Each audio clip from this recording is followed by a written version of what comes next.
Next guest, who is Shivani Dave. She is a journalist and a presenter at Virgin Radio, just down the corridor. Good afternoon to you, Shivani.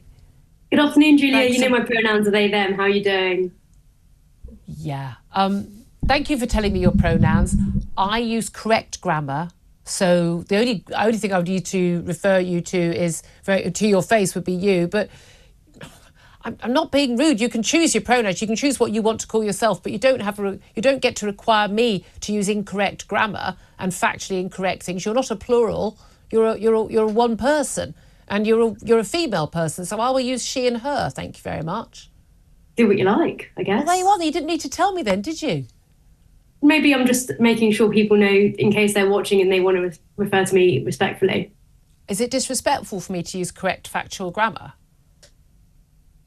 It's not incorrect or unfactual grammar to use singular they them pronouns for an individual.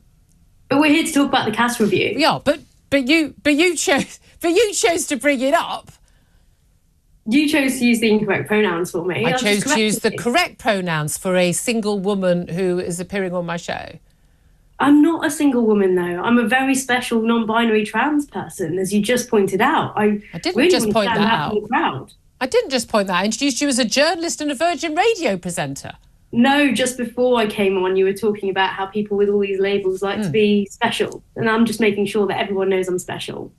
Okay, I'm not special. I'm just a boring old heterosexual married woman. But, sorry about that. We're not allowed to do that anymore. In fact, that probably does make me special now. I don't know. Anyway, Shivani, we're colleagues, and I obviously want to treat respect. But again, for me, respect works both ways, and that also requires people on both sides to be respectful of people's willingness to not want to tell lies or to be dishonest to themselves. So we'll have to respect each other's views on this. Let's talk about Hilary Cass, who's the most important person here.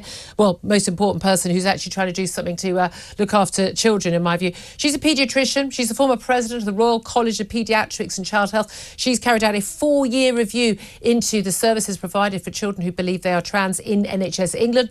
It doesn't apply to NHS Scotland, sadly, but she's basically said that the evidence for the treatment of children is weak. It's based on shaky foundations. There is no good evidence for long-term outcomes for the puberty blockers and other treatments. She's called for an end to all puberty blocking hormone drugs to be given to under 18s. She wants even a more therapeutic, holistic approach to those aged 17 to 25, which is when brain development is still happening. A full pause in any treatment for 16 and 17-year-old new patients. She says there's also no clear evidence that social transitioning, we know that's happening at schools a lot, where teachers are saying, yes, you can be referred to by your preferred pronouns, you can change your gender at school, and you can change your name, even without parents knowing about it. That's against government guidance, but they still allow it. She says there's no clear evidence that social transitioning has positive impact or negative impact on this.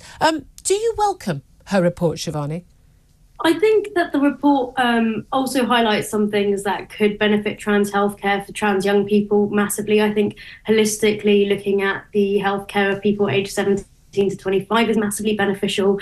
I think regional services for trans people, it could be beneficial.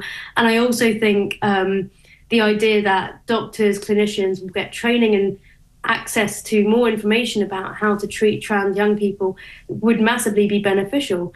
I think there are some things in the guidance which, if implemented correctly, could really, really help young people who are questioning their gender, wondering about whether or not they've got a trans identity. I don't understand this whole movement of people that feel a certain thing and then they make a permanent decision. It's really weird to me. And then you compound that with people requiring, or they're leading with, now, not necessarily requiring in this case, but leading with the idea of these are my pronouns. That is so crazy to me. And the interesting thing about this is that the reporter, or whoever this is, this TV show person, she referred to, you see how difficult it is for me to even be able to get my words out? Like, I can't even just talk normal anymore. You see what I'm saying? Like, when I just talk normal and I spit my talk and I just have conversations and I'm going back and forth, I could just talk. I could just know, hey man, this girl over here, she did that. Hey man, that guy over there, they did this, or whatever, so on and so forth.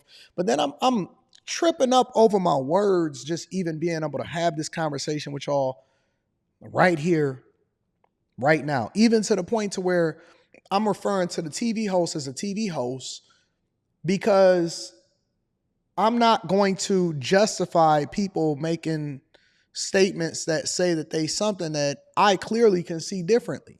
Like when I look at this person, and I have to talk slower, and when I'm saying this person, I'm talking about the journalist that is invited onto the show, right? When I'm looking at the journalist that's invited onto the show, for me, clearly, without a doubt. Now, I know that technology is advancing so rapidly to where at some point, we even getting to the point to where women today, especially black women, spend so much time getting beat. And I'm guessing that beat means that not physically. I'm talking about the makeup that goes on their face in order to make them look like an entirely different person. Women spend so much time getting beaten on their makeup to where they look like a completely different person. And you got to look at their neck to figure out what their true hue. You see what I'm saying? But now we've getting to the point to where it's advancing so much to where they're questioning whether or not these women that are having a ton of makeup on are really men just on the outset. Now, I can look at this right here before the journalists even open up their mouths, and I can assume fairly accurately that this person was born a biological woman. Without a doubt. Not even close. Not based off of how you feel or anything like that. And for some reason, I just been on this thing lately and this kick lately to where it just seems like it's a spirit in the air. It's like spiritual warfare. And we've gotten to the point in society to where good is bad and bad is good. And what is normal is abnormal. And if I say, you know what, just by default, right? Just by default, if I put a little kid that has not been tainted by society, and I put them in a room and I say, hey, what is this? They'd be confused, and it's not even based off of what you feel. And it's very interesting because I've even found in my research, because I've been deep diving into this stuff a lot more.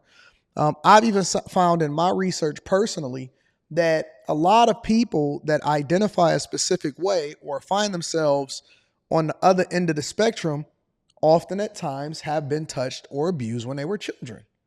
And so why aren't we factoring that into how people feel when we know that everything that we do is a learned behavior? Everything that we do is a learned behavior.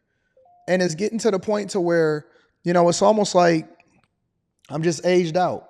If I more closely identify with traditional values, and traditional values extend beyond the way that you treat the person that you marry.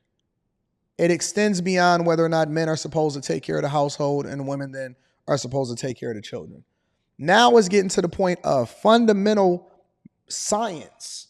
Hey, you a boy, you a girl. It's almost like we got to hit the reset button to figure out what's what now and then start all over and then remix this thing so that we can then come back to the front of the congregation or come back to the table and say, hey, this is how we moving.